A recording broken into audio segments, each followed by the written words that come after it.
Baginda Rasulullah Shallallahu Alaihi Wasallam akan bergegas mengerjakan sholat. Sayyidina Suhaib radhiyallahu anhu meriwayatkan dari baginda Nabi Shallallahu Alaihi Wasallam, beliau bersabda, para Nabi Alaihi Salam dalam setiap kali menghadapi kesulitan akan bergegas melaksanakan sholat. Suatu hari ketika dalam perjalanan, Sayyidina Ibnu Abbas radhiyallahu anhu mendapat kabar bahwa anaknya telah meninggal dunia. Ia segera turun dari untanya, kemudian sholat 2 rakaat, lalu membaca Inna lillahi wa inna ilaihi raji'un. Sesungguhnya kami adalah milik Allah dan kepadanya lah kami kembali. Setelah itu ia berkata, aku telah melaksanakan apa yang telah diperintahkan oleh Allah Subhanahu wa taala dalam Al-Qur'an. Wasta'inu bis-sabri was-shalat. Carilah pertolongan Allah dengan sabar dan sholat. Quran surah Al-Baqarah ayat 40. Terdapat kisah lain mengenai Sayyidina Ibnu Abbas radhiyallahu anhu saat dalam perjalanan ia mendapatkan berita kematian saudaranya yang bernama Sayyidina Kusam radhiyallahu anhu. Ia segera turun dari untanya dan mengerjakan sholat 2 rakaat di pinggir jalan. Lalu berdoa cukup lama dalam tasyahudnya. Kemudian ia berdiri untuk melanjutkan perjalanannya seraya membaca Al-Quran. Bismillahirrahmanirrahim.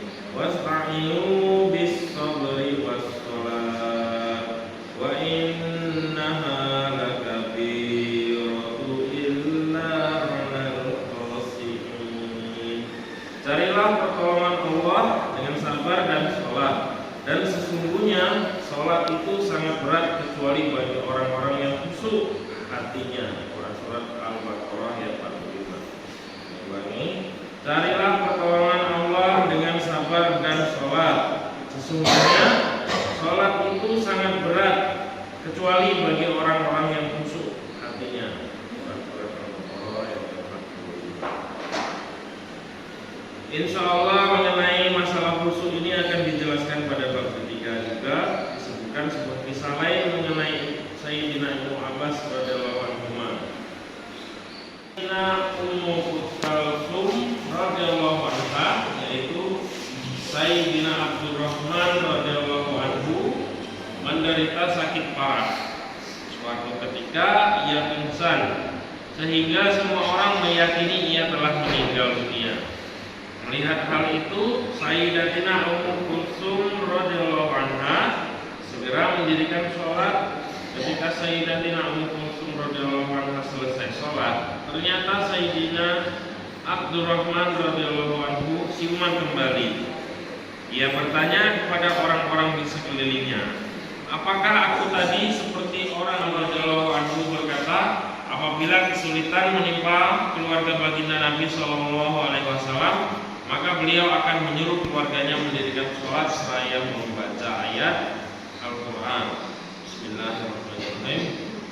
Wa'mur ahlaka bis-sholati wastabir 'alaiha la nas'aluka rizqan nahnu narzuquka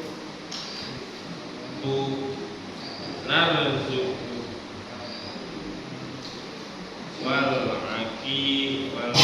akinatu lit-taqwa. Dan perintahkanlah keluargamu mendirikan sholat dan bersabarlah kamu dalam mengerjakannya. Dan perintahkanlah keluargamu mendirikan sholat dan bersabarlah kamu dalam mengerjakannya. Kami tidak meminta rezeki kepadamu, kamilah yang memberi rezeki kepadamu.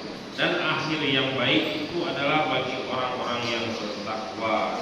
Quran surat Thaha ayat 132.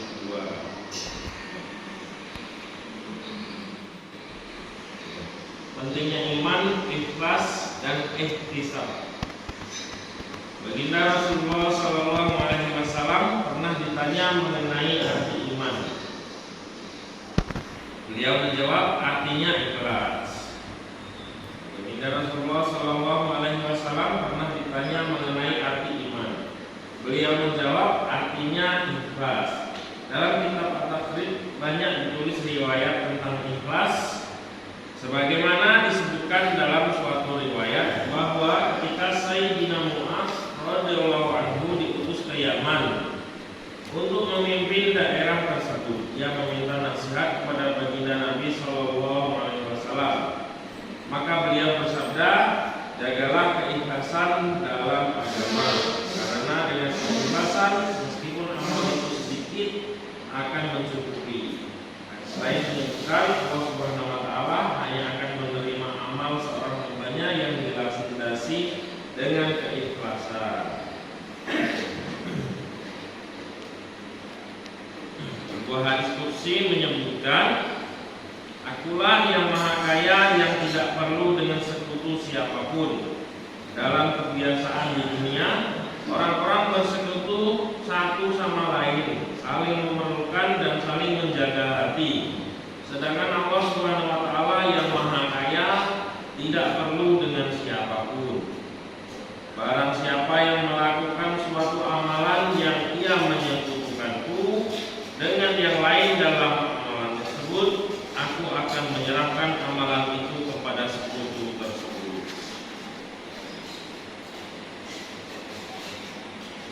Dalam riwayat lain disebutkan, maka aku akan berlepas darinya, dan amalan itu adalah bagi sekutu yang dia beramal untuknya.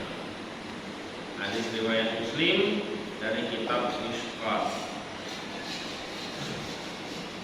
Bukan Allah Subhanahu Wa Taala dan dalam amalannya hendaklah ia menuntut pahala dari sekutu itu, karena Allah Subhanahu Wa Taala tidak menghendaki satu sekutu pun baginya. Sebuah hadis lain menyebutkan,